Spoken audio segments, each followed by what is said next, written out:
um lugar de honra. Gênesis capítulo 50, versículo 7, você pode conferir. Livro de Êxodo capítulo 3, versículo 16. E os apóstolos, 1 Timóteo,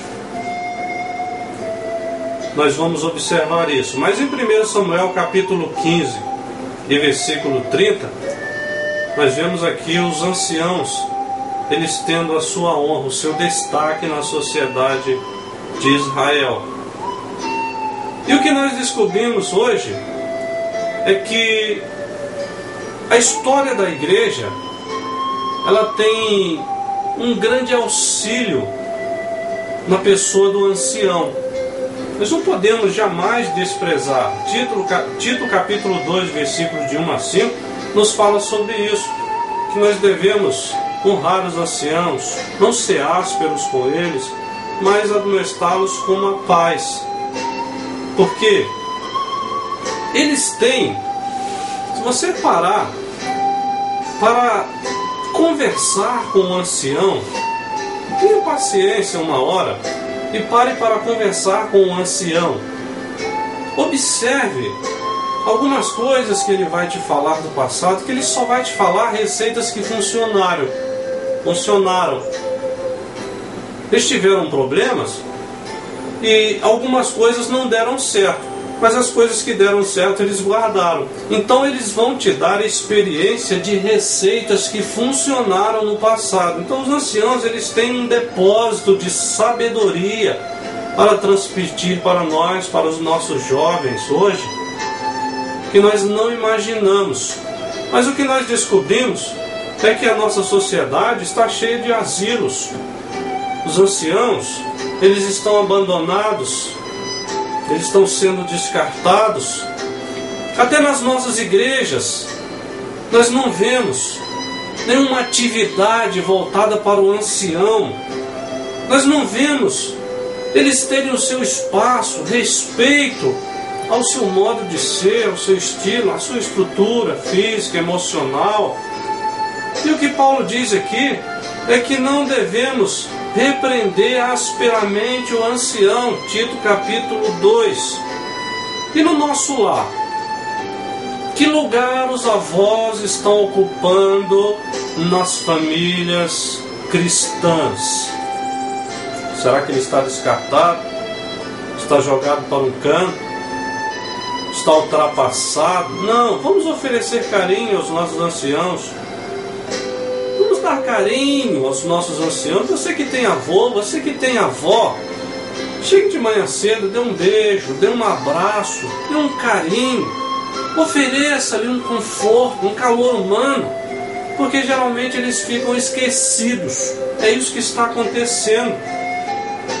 Queridos, eu fico preocupado nesses dias que estamos vivendo, porque o apóstolo Paulo, ele disse que a rebeldia, esse esfriamento de amor, é o sintoma de uma apostasia nos últimos dias. As pessoas mais jovens se revoltando contra os mais velhos. Eu posso ler com você na carta de Paulo, primeira carta de Paulo a Timóteo. Você vai observar no capítulo 3 da primeira carta de Paulo a Timóteo.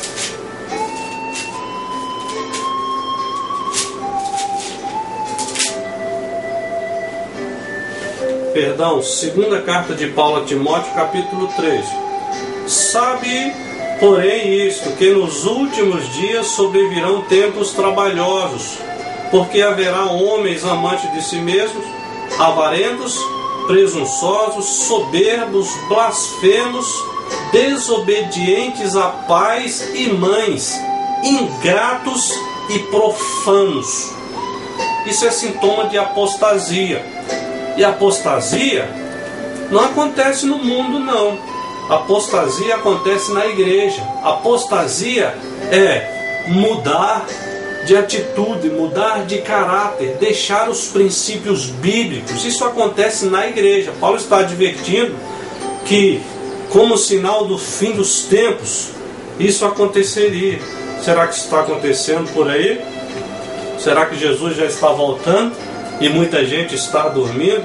Então vamos estabelecer a bênção de Deus sobre a nossa família. As igrejas precisam ter histórias. Os anciãos são histórias da igreja. Título 2, de 1 a 5, você pode ler depois, carta de Paulo a Tito, capítulo 2, versículo de 1 a 5.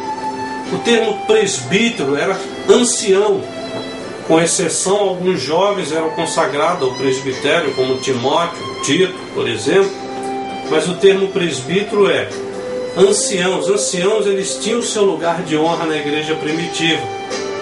Eles tinham o seu lugar de destaque. Eles eram respeitados grandemente.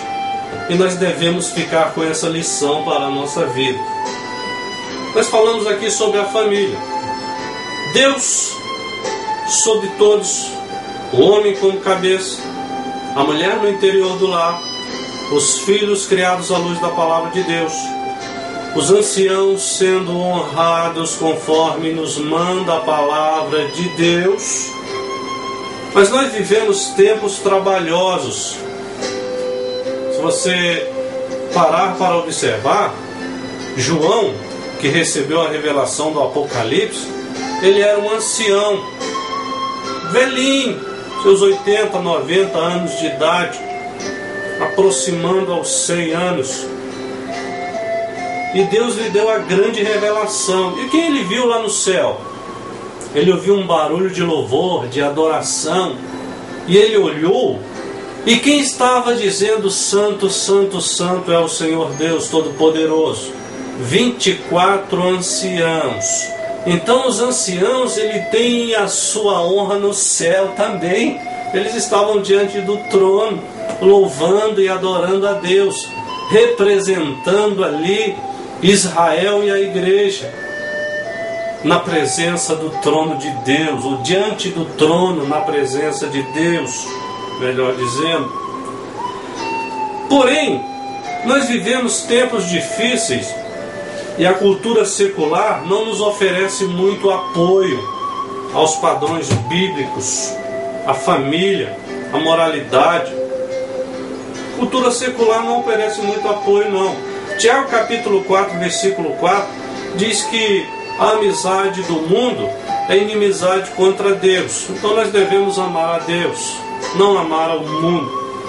Romanos 12, 1 e 2 diz: não vos conformeis com o mundo, não tomeis a forma do mundo, mas transformai-vos pela renovação da vossa mente. E a nossa mente só pode ser renovada para bem na palavra de Deus.